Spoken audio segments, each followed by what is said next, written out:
Engine oil capacity with filter 11 quarts. Engine oil capacity with filter change 11.6 quarts.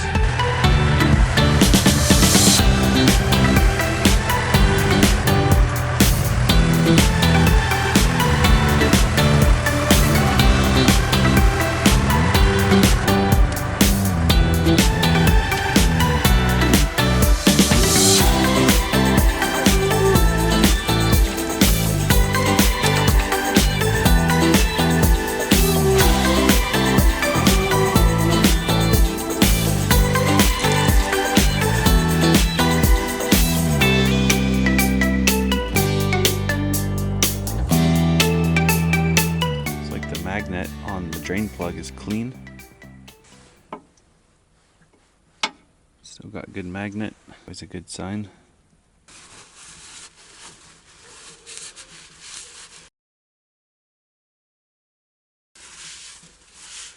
On my list of things to do today is to add a drain plug extension to this oil pan. This mess, this is just ridiculous. Can't believe this piece of equipment made it this long without having somebody at least do that fairly basic step. There's oil all over this kind of skid plate, drive line skid plate, and probably more importantly, all over the ground.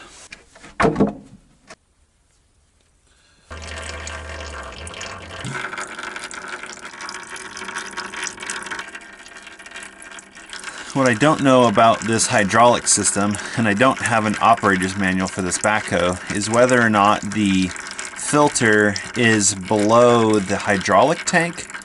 I have a hunch that it's not. So in theory, I should be able to just drain the filter and then replace the filter. But I'm kind of being cautious just in case, because I think the capacity of the hydraulic system on this backhoe is 20 gallons. And I don't have a bucket that's 20 gallons. So if I take that filter off there and it dumps the whole hydraulic system, well, we'll have a cleanup mess on our hands, even bigger than the oil. Looks like it's already starting to slow down.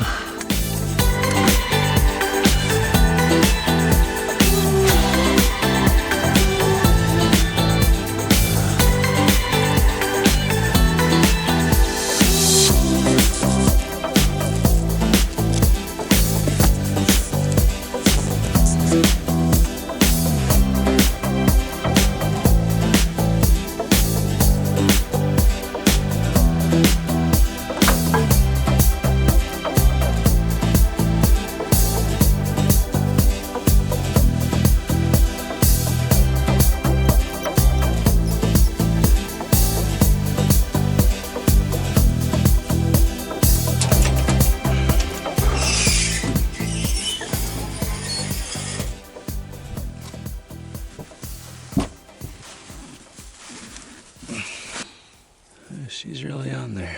Copy. Is that liquid love? Mm-hmm. Back to editing. Thanks for the coffee. Do you guys see Alyssa's new sweater? It's pretty cute, huh? I think it's pretty cute. Every once in a while I let Alyssa be a girl and she gets to wear cute clothes when I'm out here being a grease monkey. It's on there pretty good.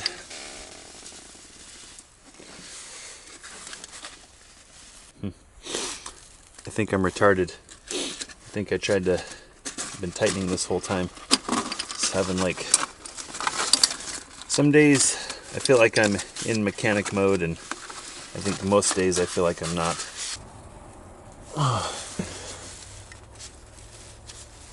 Yep, that was what I was doing.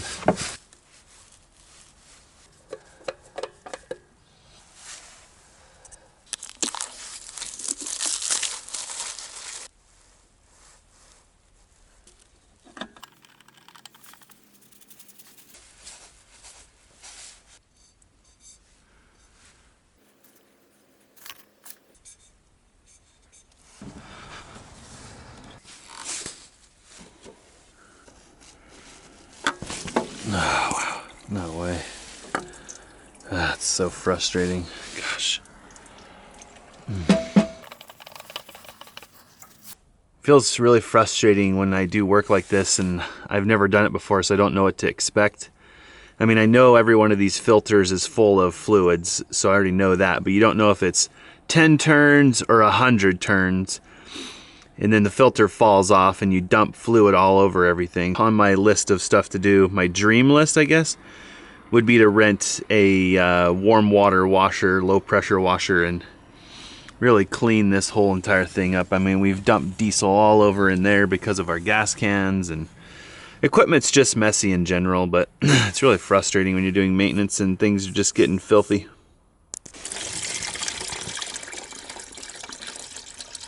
Somehow, I apparently did not purchase a fuel filter. I know that I got the fuel and water separator. Weird. I even checked my receipt and it's not on there. So, I needed to make a town run anyway. Need to pick up a few other parts to finish out the maintenance. And then I guess we'll get this backhoe wrapped up. I need that drain extension anyway. So, in order to complete the backhoe, and then I need to empty all the oils, yada yada. So I guess it's time for a town run.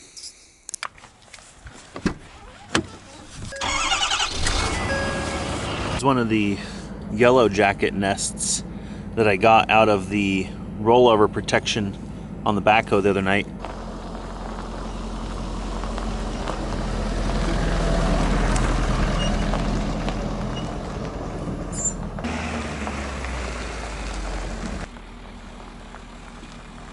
Well, I struck out in town trying to find an extension for this drain plug.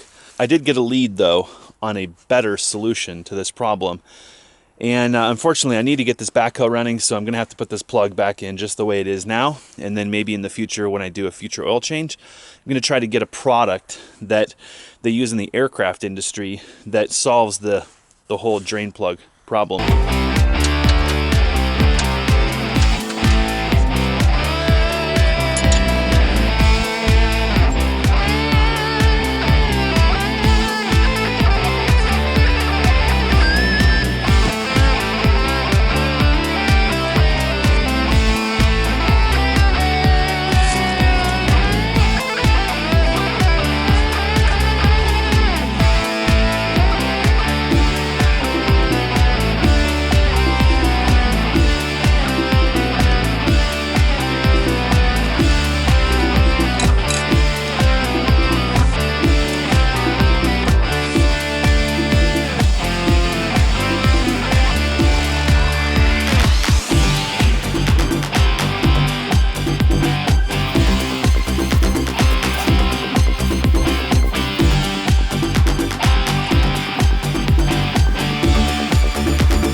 I think my fuel filter change has either put air into the fuel system, which actually makes complete sense, or we just haven't got fuel through that filter yet to make the engine fire. But I have a friend, his name's Chad, he's been very helpful, and poor guy, every time I have a problem with the backhoe, I usually send him a text message and say, Chad, what the heck's going on?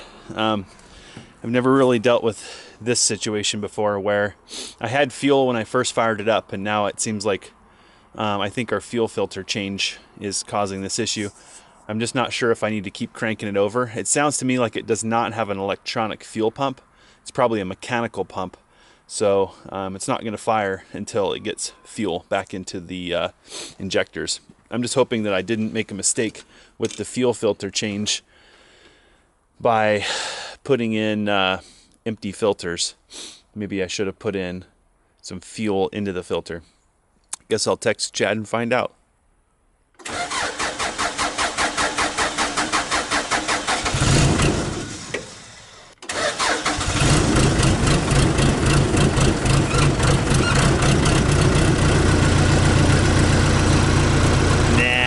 I didn't need to bother Chad. Just needed to crank it over one more time. Chad, I saved you a text message, buddy. Thank you for all your help, Chad. Let that warm up for a little bit. According to the manual, it's either 11 or 11.6 quarts for that oil change. So we'll let it warm up, let it pump through the filter and get the filter full. And then we'll go back and check that. In the meantime, I better get the the sawmill fired up so it's warmed up, ready for an oil change. Something I'm really glad that Wood-Mizer did is exactly this. This is what I was trying to do to our backhoe. Not a drain plug, it's a drain cap. Hoping that the solution that I found today will be better than this, but this is certainly better than nothing. Can you imagine if all the oil just running all over your sawmill versus, you know, putting a little whip hose on here or something?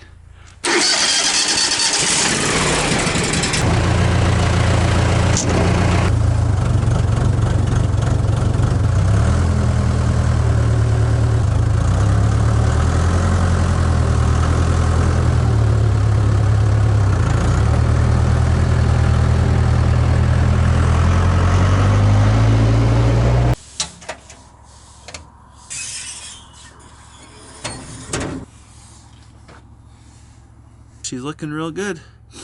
Wow, clean oil. Not black like tar. We've had a small hydraulic leak since the very beginning, and it looks like our sight window right here is a little low. It's supposed to be about halfway up that sight glass. So we'll top off the hydraulic fluid, and then we should be done with the backhoe.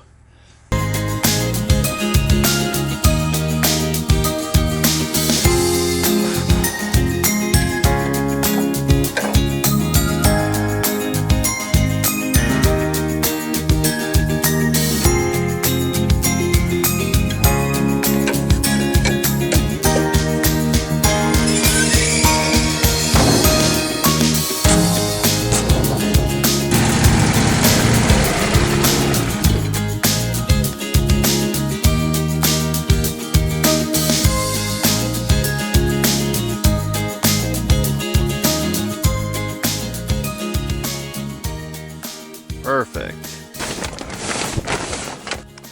And now for the last one. This guy holds more oil than the backhoe and the sawmill combined. Where do they hide the oil filter on this guy? No, I think I remember seeing it like through a fender well or something ridiculous. Ah, there it is. This is my first oil change on this truck. And I've never seen an oil plug like this one before. This could get exciting. Oh, let's see. Okay, I think we're... there it is. Would you believe that that drain plug is plastic? That's a first for me.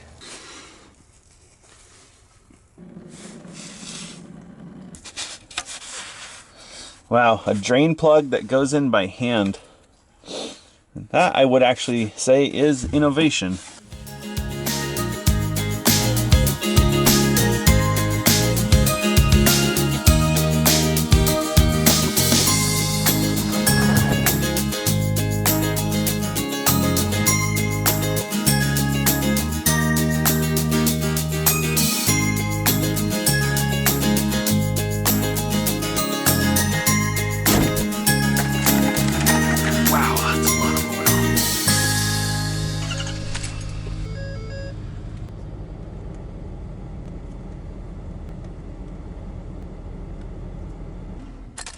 That is all of the oil changes on our property today.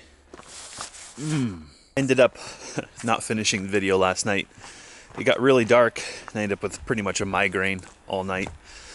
Feeling pretty rough. So I wanted to finish this morning because what I realized is that I hadn't completed all of my maintenance. There's a couple other things that I wanted to get done this morning.